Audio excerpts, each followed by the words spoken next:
Hello everyone, welcome to my channel. जैसे कि आप लोग जानते हैं, समाजशास्त्र से संबंधित क्लास है और समाजशास्त्र से संबंधित किसी भी एग्जाम की तैयारी कर रहे हैं, जैसे Bihar state, Bihar PGT, UP PGT, GIC, DSSB या कोई अन्य, तो सबके लिए महत्वपूर्ण है। और जो बच्चे इस चैनल पर नए हैं, प्लीज़ चैनल को सब्सक्राइब कर लीजिएगा और ज़्यादा से ज़्यादा संख्या में शेयर कीजिए और पसंद आए तो लाइक कीजिए। आई होप यह क्लास आप लोगों को ज़रूर पसंद आएगी, तो ज़्यादा से ज़्यादा संख्या में शेयर कीजिए और सब्सक्राइब कीजिए और लाइक कीजिए। तो चलिए देर न करते हुए आज का क्वेश्चन सॉल्व करते हैं।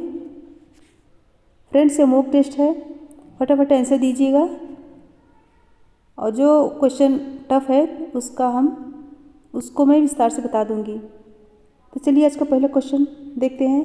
निम्नलिखित में कौन सा एक उपबंध भारत के संविधान में केवल जनजातियों से संबंधित है? भारत के संविधान में केवल जनजातियों से संबंधित है। ऑप्शन है ए सेवाओं और पदों पर नियुक्तियां 335, बी लोकसभा में सीटों का आरक्षण 330, सी राज्य विधानसभाओं में सीटों का आरक्षण 332, डी अनुसूचित क्षेत्र की घोषणा 224। इसमें राइट आंसर दीजिए। क्वेश्चन नंबर 1 राइट आंसर क्या होगा? ऑप्शन डी होगा। ऑप्शन डी करेक्ट होगा। अनुसूचित क्षेत्र की घोषणा 224, इसके बारे में बता देती हूँ। अनुसूचित क्षेत्र की घोषणा 2024 भारत के संविधान में केवल जनजातियों से संबंधित है। और 335 यह जो है एससी तथा एसटी दोनों के लिए सेवाओं और पदों पर नियुक्तियां से संबंधित है।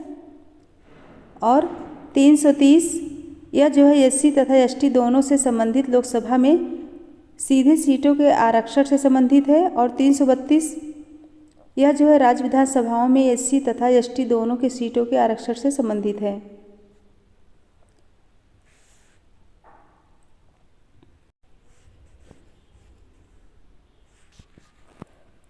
नेक्स्ट क्वेश्चन है, निम्नलिखित में कौन सा शब्द सामाजिक व्यक्तित्व को व्यक्त करने के लिए प्रयोग में लाया जाता है? ऑप्शन है ए जेनिटर, बी जेनेटिक्स, सी पेटर और डी कंपेराजुगो। क्वेश्चन नंबर 2 का राइट आंसर दीजिए। कौन सा राइट होगा? ऑप्शन सी राइट होगा, पेटर। पेटर सामाजिक पितृत्व को इंगित करता है, भले ही वह वास्तविक पिता हो या ना हो। नेक्स्ट है, भारत के अधिनियम में छठी अनुसूची का संबंध है। ऑप्शन है अनुसूचित जनजाति से, बी अनुसूचित जाति से, सी अन्य पिछड़े वर्गों से, डी अल्पसंख्यकों से। 3 का राइट आंसर दीजिए। तो इसमें राइट होगा ऑप्शन ए, अनुसूचित जनजाति से। ऑप्शन ए करेक्ट होगा।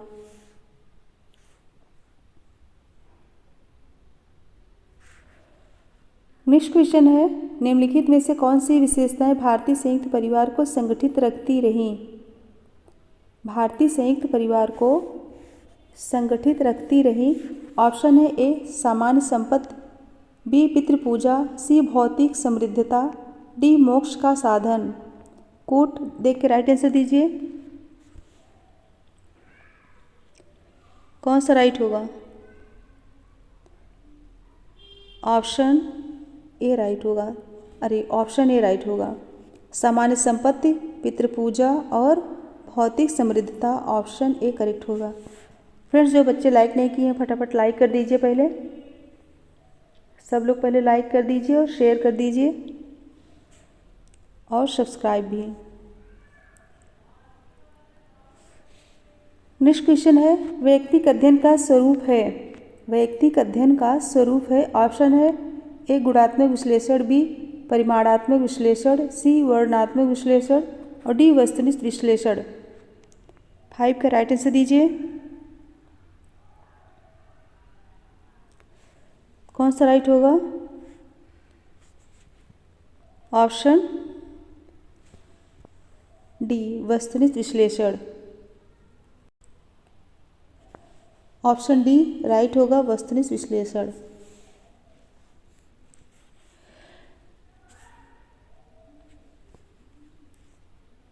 नेक्स्ट है, मानव जातियों में अंतर करने के लिए निम्नलिखित में कौन सा लक्षण सबसे अधिक विश्वसनीय है? कौन सा लक्षण सबसे अधिक विश्वसनीय है? ऑप्शन है ए रक्त प्रारूप, बी केश स्वरूप, सी नेत्रों की बनावट और डी वर्णकता। क्वेश्चन नंबर 6 का राइट आंसर दीजिए। कौन सा राइट होगा? ऑप्शन ए राइट होगा, रक्त प्रारूप। इसमें विस्तार से बता देती हूँ। क्योंकि रक्त के 4 मुख्य वर्ग होते हैं। कितने? 4। A B O. प्रत्येक मनुष्य इन्हीं चारों में से किसी वर्ग के अंतर्गत आता है।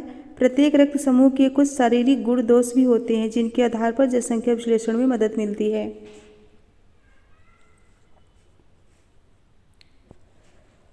नेक्स्ट क्वेश्चन है, हर्बर्ट रिजले ने भारतीय जनसंख्या को बृहद 7 प्रजाति समूह में वर्गीकृत किया है। अपने वर्गीकरण में उन्होंने किस शब्द का प्रयोग नहीं किया? किस शब्द का प्रयोग नहीं किए हैं? ऑप्शन है A Negrito, B Mongoloid, C Scytho Dravid और D Indo Aryan. Question number 7 का राइट आंसर दीजिए। कौन सा राइट होगा? ऑप्शन सी सीथो द्रविड़, यह राइट होगा। Sorry friend, option A correct होगा, निग्रीटो। ऑप्शन ए राइट होगा। रिजले ने 1915 में भारतीय भूभाग की जनसंख्या को सर्वप्रथम मानव मिति के आधार पर 7 प्रजाति समूहों में व्यक्त किया था। तो ऑप्शन ए करेक्ट होगा, निग्रीटो शब्द का प्रयोग नहीं किए हैं। नेक्स्ट है, निम्नलिखित में से कौन सा प्रजाति समूह है? ऑप्शन है ए आर्यन, बी द्रविड़, सी एस्किमो और डी कॉकसाइड। 8 का राइट आंसर दीजिए। क्वेश्चन नंबर 8, तो इसमें राइट होगा ऑप्शन डी कॉकसाइड। कॉकसाइड को श्वेत प्रजाति भी कहा जाता है, ध्यान रखिएगा। नेक्स्ट क्वेश्चन है, हर्ट्ज़कोविट्ज़ के लिए संस्कृत का अर्थ है। ऑप्शन है ए पर्यावरण का मानव निर्मित अंश, बी मानव समूहों का सामाजिक व्यवहार, सी एक समुदाय की मानवकृत, सामाजिकृत तथा मानसिककृत, डी समुदाय के सामाजिक संबंधों का जाल। इसमें राइट आंसर दीजिए। क्वेश्चन नंबर 9, सो इसमें राइट होगा ऑप्शन ए पर्यावरण का मानव निर्मित अंश। ऑप्शन ए करेक्ट होगा। हर्ट्ज़कोविट्ज़ ने कहा है culture is the man made of environment. Sanskrit मनुष्य द्वारा निर्मित पर्यावरण का भाग है। नेक्स्ट क्वेश्चन है, सामाजिक उद्विकास की अवधारणा का प्रतिपादन सर्वप्रथम किसने किया? सामाजिक उद्विकास की अवधारणा। ऑप्शन है A Auguste Comte, B Herbert Spencer, C Durkheim और डी वार्ड। क्वेश्चन नंबर 10 का राइट आंसर दीजिए। कौन सा राइट होगा? Option B Herbert Spencer. कौन सी पुस्तक में? प्रिंसिपल्स ऑफ सोशियोलॉजी में, ध्यान रखिएगा। नेक्स्ट क्वेश्चन है, अर्ध प्राथमिक समूह की अवधारणा को प्रस्तुत किया। ऑप्शन है ए टॉनिज ने, बी कूले ने, सी डेविस ने और डी वीरस्टीड ने। इसमें राइट आंसर दीजिए। तो इसमें राइट होगा ऑप्शन बी कूले ने। इसे क्या कहते हैं? Quasi primary group. Quasi primary group अर्ध प्राथमिक समूह।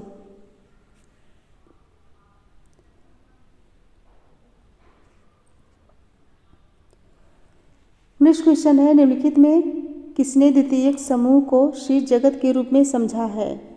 द्वितीयक समूह को शीर्ष जगत के रूप में समझा है, कई बार क्वेश्चन आया है। ऑप्शन है ए कूले, बी हिलर, सी टॉनिज और डी लैंडिस।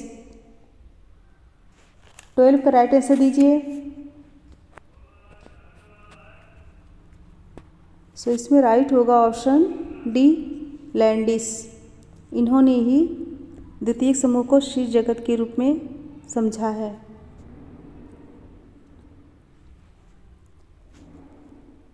नेक्स्ट क्वेश्चन है, समूह को ऐच्छिक और गैर ऐच्छिक समूहों में किसने विभाजित किया? समूह को ऐच्छिक और गैर ऐच्छिक रूपों में विभाजित किसने किया? ऑप्शन है ए वार्ड, बी सोरोकिन, सी मर्टन और डी डेविस। कौन सा राइट होगा? ऑप्शन ए राइट होगा। वार्ड ने, लिस्टर वार्ड ने समूह को दो भागों में बांटा है, ऐच्छिक समूह और अनैच्छिक समूह।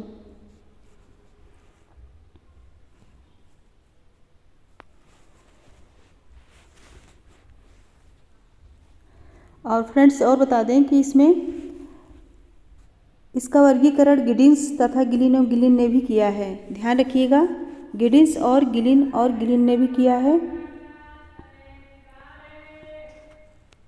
नेक्स्ट है, संदर्भ व्यक्ति की अवधारणा किसने दी? संदर्भ व्यक्ति की अवधारणा, ऑप्शन है ए हाइमन, बी मर्टन, सी न्यूकॉम्ब और D बोटोमोर। Question number 14,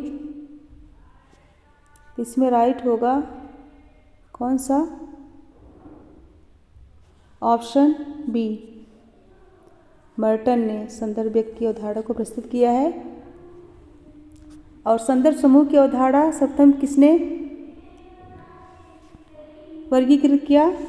comment box में लिखिए, संदर्भ समूह की अवधारणा को सर्वप्रथम किसने वर्गीकृत किया?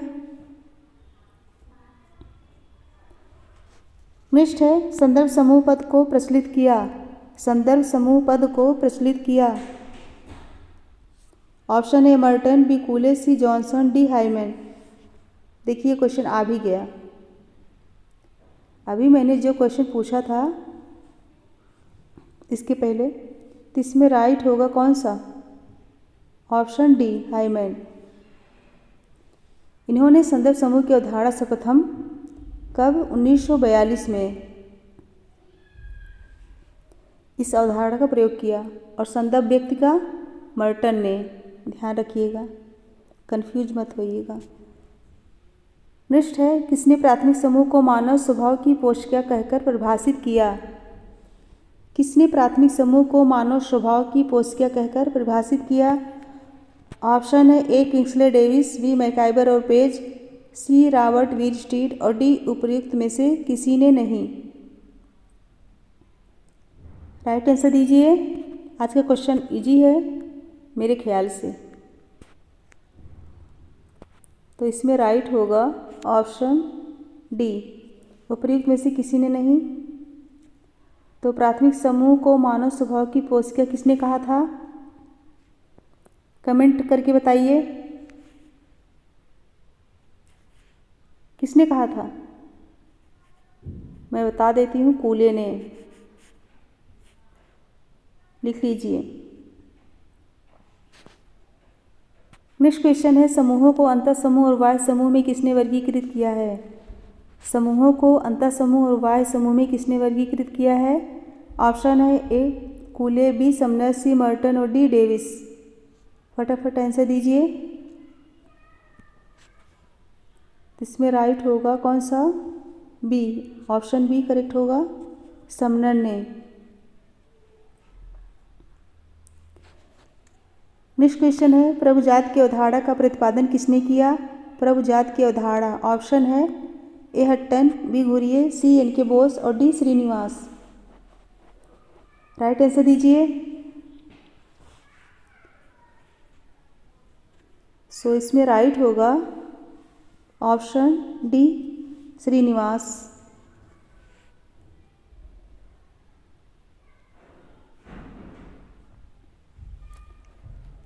नेक्स्ट क्वेश्चन है, निम्नलिखित में से किसने सामाजिक स्तरीकरण के प्रकार्यात्मक सिद्धांत का प्रतिपादन किया?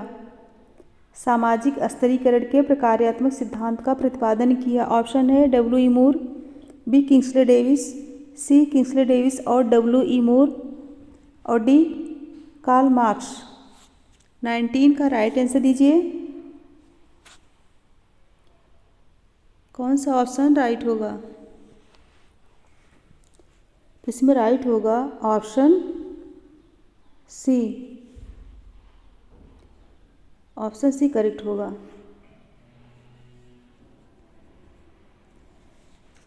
नेक्स्ट है, निम्नलिखित में से कौन सा सामाजिक विभेदीकरण का उदाहरण है, ना कि सामाजिक स्तरीकरण का? इम्पॉर्टेंट है। कौन सा सामाजिक विभेदीकरण का उदाहरण है, न कि सामाजिक विभेद स्तरीकरण का? ऑप्शन है ए वर्ग, बी लिंग, सी भू स्वामित्व और डी शक्ति। 20 का राइट आंसर दीजिए।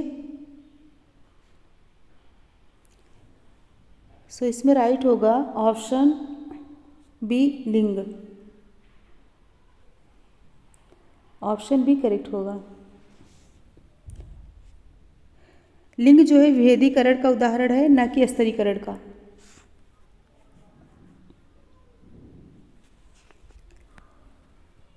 नेक्स्ट क्वेश्चन है, भारत की अनुसूचित जनजातियों के लिए किसने पिछड़े हिंदू शब्द का प्रयोग किया?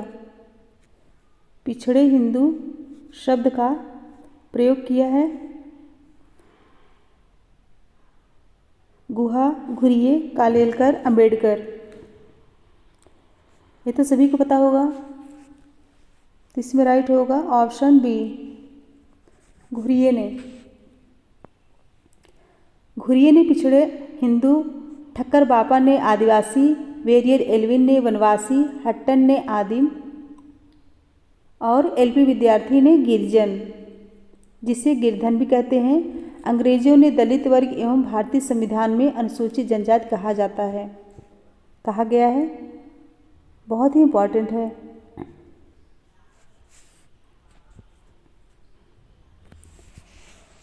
नेक्स्ट है, भारत की भूमि जनजाति का अध्ययन किसने किया? भारत की भूमि जनजाति का अध्ययन किसने किया? ऑप्शन है एसी राय, बी एसी दुबे, सी सुजीत सिन्हा और डी वेरियन एल्विन। Verrier Elwin. इसमें राइट आंसर दीजिए। ऑप्शन सी राइट होगा। भूमि जनजाति का अध्ययन सुजीत सिन्हा ने किस गांव के? ओराव जनजाति का, और एसी राय ने कमार जनजाति का, और एसी दुबे ने बैगा एवं मुरिया। ध्यान रखिएगा।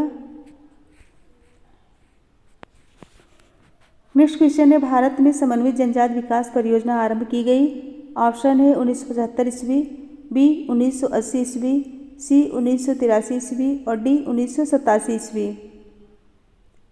23 का राइट आंसर दीजिए। सो इसमें राइट होगा ऑप्शन बी 1980 ईस्वी। भारत में समन्वित जनजाति विकास परियोजना का आरंभ 1980 में किया गया।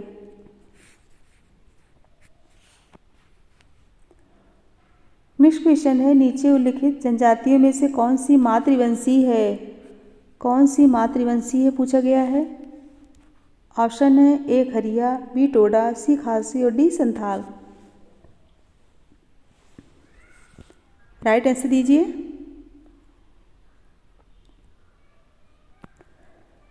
सो इसमें राइट होगा ऑप्शन सी, खासी।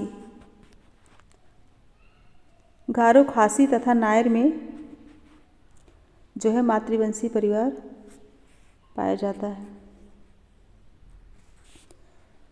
नेक्स्ट क्वेश्चन है, निम्नलिखित अनुच्छेदों में से कौन सा पिछड़े वर्गों के कल्याण से संबंधित है? ऑप्शन है ए अनुच्छेद 15(4) व 16(4), बी अनुच्छेद 39 व 40, सी अनुच्छेद 110 व 112, डी अनुच्छेद 50 व 51। 25 क्वेश्चन हो गए हैं, और जो बच्चे लाइक नहीं किए हैं प्लीज़ लाइक कर दीजिए, फटाफट लाइक कर दीजिए, और शेयर भी, और जो बच्चे नए प्लीज़ सब्सक्राइब। 25 कौन सा राइट होगा? ऑप्शन ए राइट होगा, अनुच्छेद 15(4) व 16(4). 15.4 में सामाजिक एवं शैक्षिक दृष्टि पिछड़े वर्ग के लिए विशेष उपबंध और 16.4 में पिछड़े वर्गों के लिए। ठीक है। नेक्स्ट क्वेश्चन है, समाजीकरण की प्रक्रिया को समझाने के क्रम में सामान्यीकृत अन्य के प्रत्यय का प्रयोग किसने किया? सामान्यीकृत अन्य।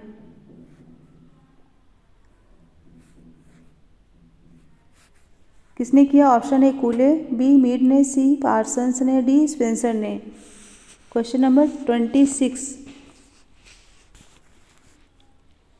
कौन सा राइट होगा? ऑप्शन बी सबको पता होगा।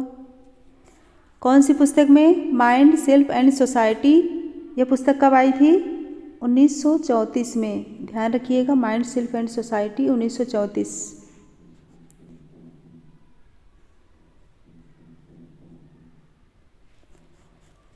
नेक्स्ट क्वेश्चन है, निम्नलिखित उदाहरणों में से कौन सा क्षैतिज गतिशीलता का उदाहरण है? कौन सा क्षैतिज गतिशीलता का उदाहरण है? ऑप्शन है ए स्कूल अध्यापक का प्रधानाध्यापक बनना, बी पुत्र का पिता से अधिक शिक्षाप्रद प्राप्त करना, सी एक जिलाधिकारी को दूसरे जिले में स्थानांतरण करना, और डी एक पीसीएस अधिकारी का आईएएस अधिकारी नामित होना। 27 का राइट आंसर दीजिए।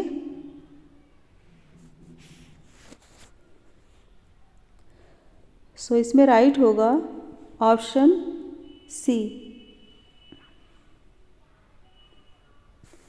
ऑप्शन सी राइट होगा, एक जिलाधिकारी को दूसरे जिले में स्थानांतरण करना। ऑप्शन सी करेक्ट होगा।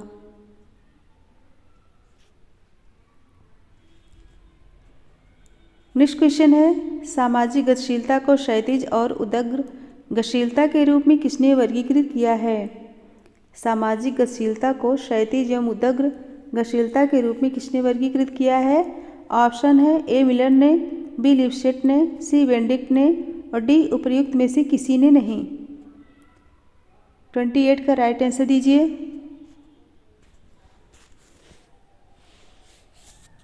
सो इसमें राइट होगा ऑप्शन डी, उपर्युक्त में से किसी ने नहीं। तो इसमें राइट क्या होगा? किसने सामाजिक गतिशीलता को क्षैतिज और उदग्र गतिशीलता के रूप में वर्गीकृत किया है? कमेंट करके बताइए। इसमें राइट होगा सोरोकिन ने।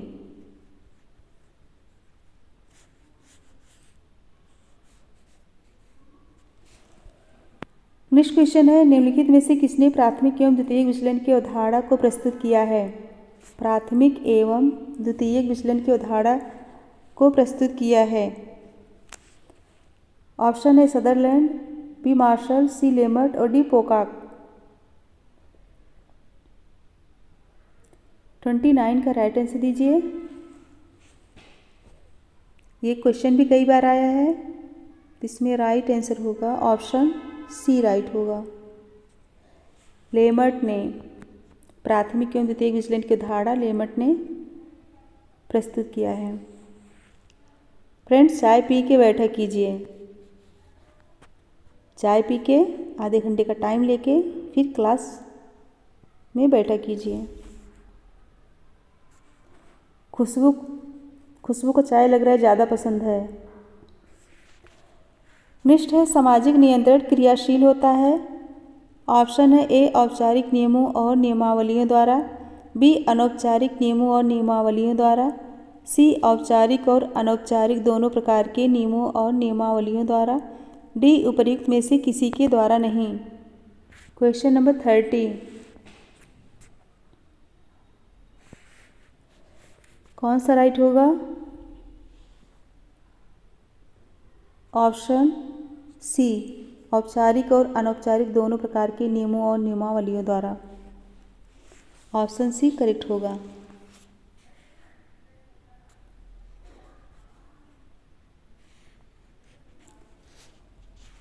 नेक्स्ट है, निम्नलिखित में से किसने सामाजिक नियंत्रण को विपथगामी प्रवृत्तियों के फूल बनने से पहले ही कुचल देना कहकर परिभाषित किया है? क्वेश्चन क्या है?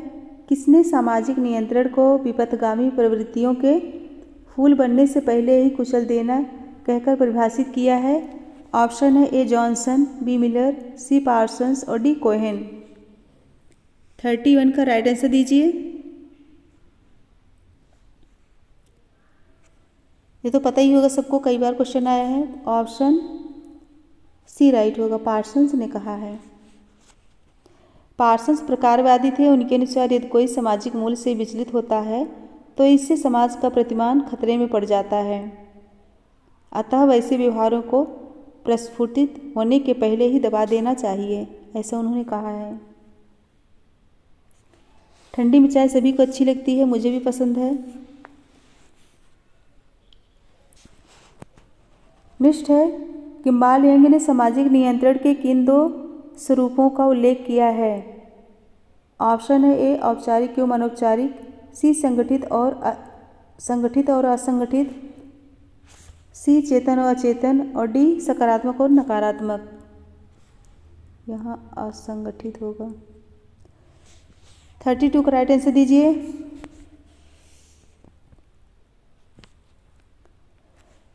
कौन सा राइट होगा? ऑप्शन डी सकारात्मक और नकारात्मक, ऑप्शन डी राइट होगा।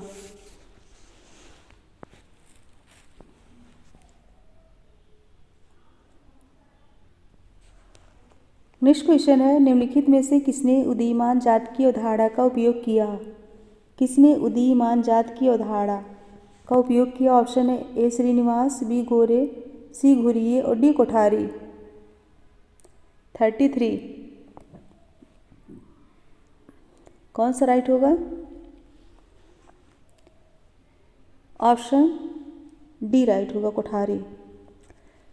कोठारी ने उदीयमान जात की अवधारणा जो है प्रस्तुत किए।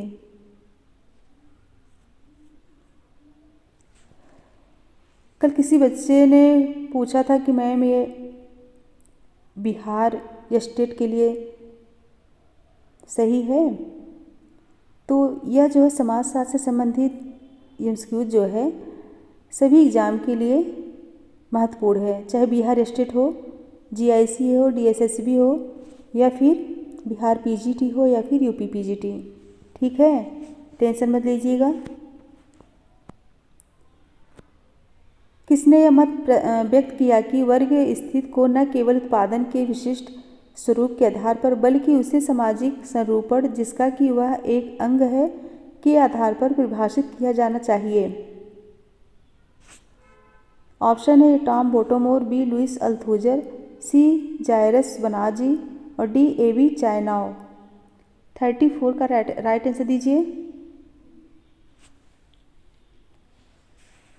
सो इसमें राइट होगा ऑप्शन बी लुइस अल्थूजर। अल्थूजर का कथन है, यह परिभाषा अल्थूजर की है। फ्रेंड्स, पूरक वीडियो देखिएगा, क्लास छोड़ के मत जाइएगा, नहीं तो नुकसान मेरा नहीं आप ही का होगा। 50 क्वेश्चन रहते हैं, ज़्यादा आधे घंटे का समय निकाल लिया कीजिए। किसी को खाना बनाना रहता है, किसी कुछ का, हमें भी खाना बनाना रहता है, लेकिन मैं सोचती हूँ पहले पढ़ा दूँ, आधे घंटे में ख़त्म करके फिर मैं खाना बनाने में भी जुट जाती हूँ। नेक्स्ट है, लीच और वेली जैसे प्रेक्षकों ने जिस आदर्श सिद्धांत पर आधारित होकर भारत की जाति व्यवस्था के विषय में निष्कर्ष दिया है वह यह है कि ऑप्शन है ये जाति एक प्रतिस्पर्धात्मक व्यवस्था है, जाति। बी है जाति एक गैर प्रतिस्पर्धात्मक व्यवस्था है। सी जाति प्रतिस्पर्धात्मक एवं गैर प्रतिस्पर्धात्मक दोनों ही प्रकार की व्यवस्था है। डी है जाति न तो प्रतिस्पर्धात्मक और न ही गैर प्रतिस्पर्धात्मक। 35 का राइट आंसर दीजिए। कौन सा राइट होगा? ऑप्शन ए जाति एक प्रतिस्पर्धात्मक व्यवस्था है, ऑप्शन ए करेक्ट होगा। और लीच एवं बेली के अनुसार जाति एक प्रतिस्पर्धात्मक व्यवस्था है। नेक्स्ट क्वेश्चन है, अंतर्जातीय विवाह के कारण किसी व्यक्ति का अपनी जाति से निष्कासन उदाहरण है? ऑप्शन है सकारात्मक नियंत्रण का, बी नकारात्मक नियंत्रण का, सी अप्रत्यक्ष नियंत्रण का और डी उपर्युक्त में से कोई नहीं।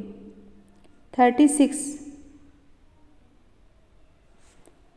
सो इसमें राइट होगा ऑप्शन बी, नकारात्मक नियंत्रण का, ऑप्शन बी।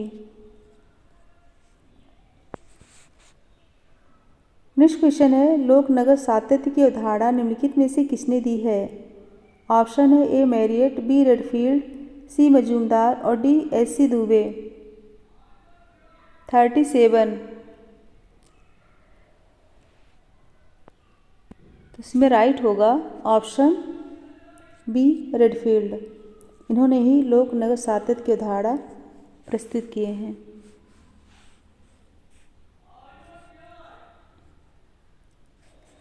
नेक्स्ट क्वेश्चन है, निम्नलिखित में से किसे कृषक समाज कहा जा सकता है? किसे कृषक समाज कहा जा सकता है?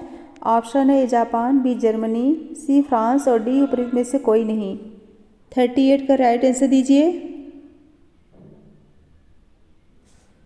तो इसमें राइट होगा कौन सा? ऑप्शन डी राइट होगा, उपरोक्त में से कोई नहीं। कृषक समाज वह समाज है जिसके लिए कृषि आजीविका का मात्र साधन ही नहीं वरन उनकी जीवन शैली का आधार भी होता है। नेक्स्ट क्वेश्चन है, निम्नलिखित में से कौन सी संस्था कृषक समाज व्यवस्था से संबंधित नहीं है? कौन सी संस्था कृषक समाज व्यवस्था से संबंधित नहीं है? ऑप्शन है ए जात, बी संयुक्त परिवार, सी तृतीय उद्योग और डी कुटीर उद्योग। 39। इसमें राइट होगा कौन सा? ऑप्शन सी, तृतीयक उद्योग। यह जो है उत्तर औद्योगिक समाज से संबंधित है।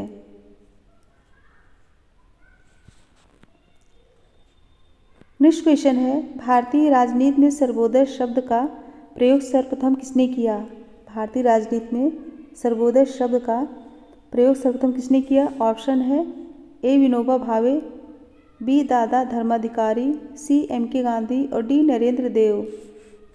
Question number 40। कौन सा राइट होगा? Option C, M K. गांधी। सर्वोदय शब्द का प्रयोग सर्वप्रथम गांधी जी ने किया था और सर्वोदय योजना जयप्रकाश नारायण की है। ध्यान रखिएगा, सर्वोदय योजना किसकी है? जयप्रकाश नारायण की। नेक्स्ट क्वेश्चन है, 8वीं पंचवर्षीय योजना का काल था। ऑप्शन है 1985 से 1990 ईस्वी, बी 1990 से 1995 ईस्वी, सी 1992 से 1997 ईस्वी और डी 1995 से 2000 ईस्वी। 41 8वीं पंचवर्षीय योजना। सो इसमें राइट होगा ऑप्शन सी, 1992 से 1997 ईस्वी। ऑप्शन सी करेक्ट होगा। और प्रथम पंचवर्षीय योजना कब स्टार्ट हुआ? 1951 से 1956। ध्यान रखिएगा, प्रथम पंचवर्षीय, प्रथम। नेक्स्ट है, निम्नलिखित संस्थानों में से कौन सी संस्था पूंजीवाद की प्रमुख आर्थिक संस्था है? निम्नलिखित संस्थानों में से कौन सी संस्था पूंजीवाद की प्रमुख आर्थिक संस्था है? ऑप्शन है ए बृहद स्तरीय उत्पादन, बी मुद्रा और ऋण, सी मूल यांत्रिकी और डी उपरोक्त सभी। 42। 8 क्वेश्चन और है, फटाफट कर लीजिए। और जो बच्चे लाइक नहीं किए प्लीज़ लाइक कर दीजिए।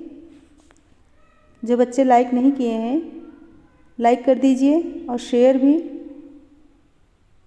42 का राइट आंसर होगा ऑप्शन डी, उपयुक्त सभी। बृहद स्तरीय उत्पादन, मुद्रा और ऋण, मूल यांत्रिकी। ऑप्शन डी करेक्ट होगा। यह जो है पूंजीवाद की विशेषता है।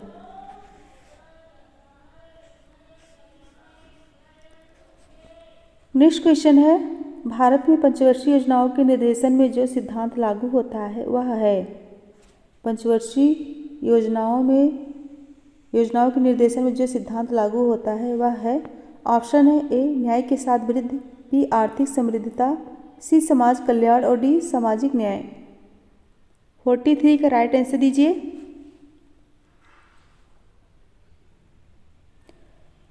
तो इसमें राइट होगा ऑप्शन ए, न्याय के साथ वृद्धि। ऑप्शन ए करेक्ट होगा।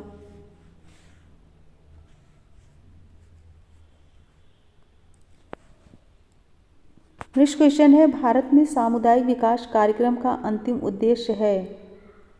ऑप्शन है ए, रहन सहन की दशा को ऊंचा उठाना, बी, कृषि उत्पादन को बढ़ाना, सी, राष्ट्रीय आय को बढ़ाना, डी, नवीन ग्रामीण संस्कृति का सृजन करना। 44 राइट आंसर दीजिए। तो इसमें राइट होगा ऑप्शन ए, रहन सहन की दशा को ऊंचा उठाना। ऑप्शन ए करेक्ट होगा।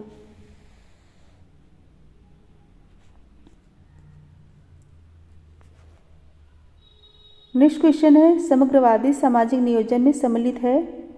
समग्रवादी सामाजिक नियोजन में सम्मिलित है। ऑप्शन है ए, फांसीवादी सामाजिक नियोजन, बी, पूंजीवादी सामाजिक नियोजन, सी, समाजवादी सामाजिक नियोजन, डी, प्रजातांत्रिक सामाजिक नियोजन। नीचे दिए गए कोड से सही उत्तर का चयन कीजिए। कोड देख के राइट आंसर बताइए। क्वेश्चन नंबर 45 कौन सा राइट होगा? ऑप्शन ए, फांसीवादी सामाजिक नियोजन, और बी, पूंजीवादी सामाजिक नियोजन। ऑप्शन ए करेक्ट होगा।